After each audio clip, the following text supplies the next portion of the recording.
And joining us now from Hong Kong is Chandran Nair, the founder and CEO of the think tank, the Global Institute for Tomorrow. Thanks for being with us. Thank you. Okay, so some protesters have even apologised to the police, the same police who they accused of using excessive force and sparking the confrontation at the airport in the first place. Here's part of one message. After an entire night's reflection, we decided to bravely face our own shortcomings and sincerely apologise to city residents that always supported us. To police who were affected last night, we will deeply reflect and confront our problems. How do you see these apologies? Do you think they're genuine contrition? Is it a smart PR move, attempt to win back support, or a little of all three? Well, who knows? But I think generally it's been welcomed in Hong Kong. I think Hong Kong needs a moment where everyone is a bit contrite and looks to solve the problems. And if it's a bit of a PR, who can blame them? But I think generally, it's a very, very good move, and it is kind of lifted a bit of the spirits in Hong Kong, frankly, this morning. Yeah, you said everyone needs to sort of apologise here, I guess, and maybe a bit of contrition, but there has been no apologies, correct me if I'm wrong, coming from the authorities, coming from the police at this point, has there? No, there hasn't been a response. I mean, I would venture to suggest that in many ways the Hong Kong police have behaved with incredible restraint, or where there has been excessive use of force, as has been made clear in some instances, then the rule of law must apply, as it must apply to some of the incidences we've seen, particularly on Tuesday night at the airport. And that's where I think Hong Kong needs to essentially understand that if Hong Kong is to move forward, we can't be pointing fingers. The community has come together, and where wrong and excessive force has been exhibited by either side, then the authorities have to work fairly and take action. But reflection now is a very important thing, and the community leaders need to step up. One pro-democracy lawmaker there in Hong Kong has strongly suggested, without any proof I should add, the escalation in violence at the airport in recent days could have been caused by infiltrators sent on the orders of Beijing. Regardless of the cause, though, has the violence at the airport caused not only a rift between the protesters and the people of Hong Kong, but also within the protest movement itself? It's hard to tell whether there has been, a rift within the protest movement, because, as you well know, the protest movement is a whole group of different organizations who have come together for different reasons. I think it's also fair to say, whether you agree with some of the actions being taken, that there are in all movements everywhere in the world, there are extreme positions, and they can be infiltrated. We all know that part of the security forces of any country is to infiltrate what they see as the other side, and the other side to try and infiltrate as well. I think those accusations or those observations are probably a bit of this and a bit of that. But more importantly, at least I can tell from most people in Hong Kong, is a thankfulness that none of this has got really ugly. And I think we need to get back things, start talking. I'm suggesting we should start a movement in Hong Kong called Let's Talk Hong Kong. That's what's lacking at the moment.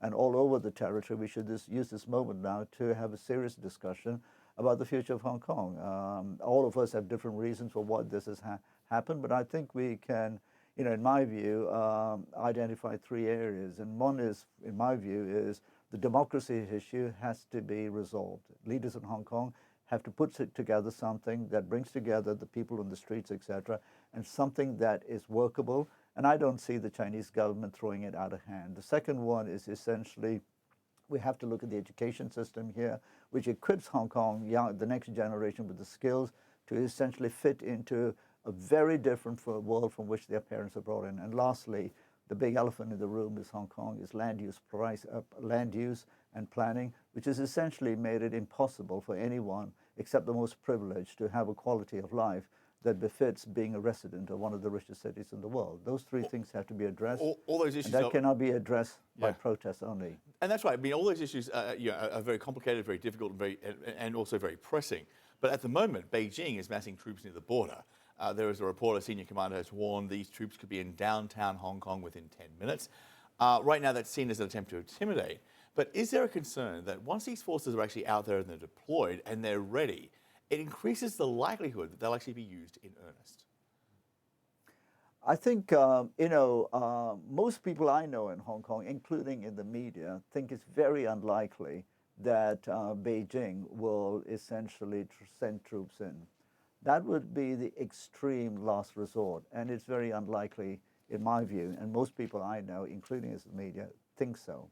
Having said that, I think Beijing has been categorically saying for a few weeks, this is Hong Kong's problem, please sort it out.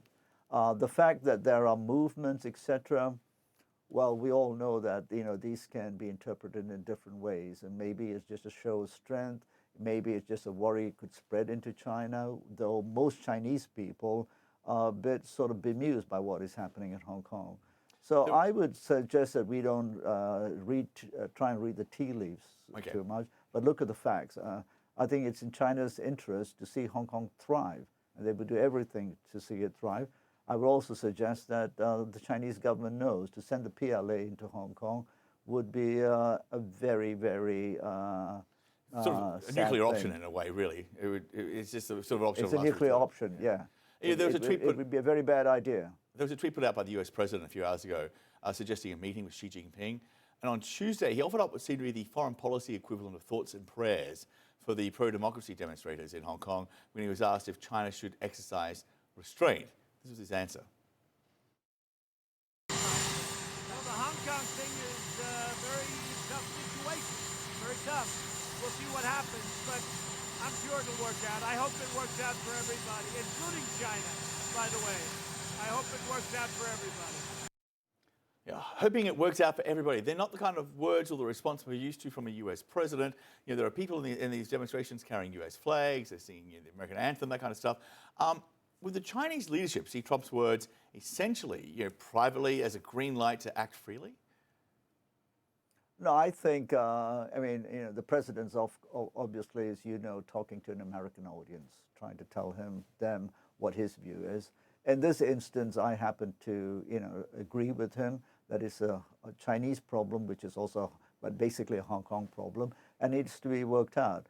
I don't think the Chinese looked for guidance or green lights from the Americans or anywhere else, I think the Chinese know that any attempt to intervene in Hong Kong, as we discussed a few minutes earlier, would be the last option, and I think we're far from that. If anything, I think we are moving towards, hopefully, a period now of more rational debate and discussions. And what Hong Kong needs, many platforms in which we can all sit down and talk.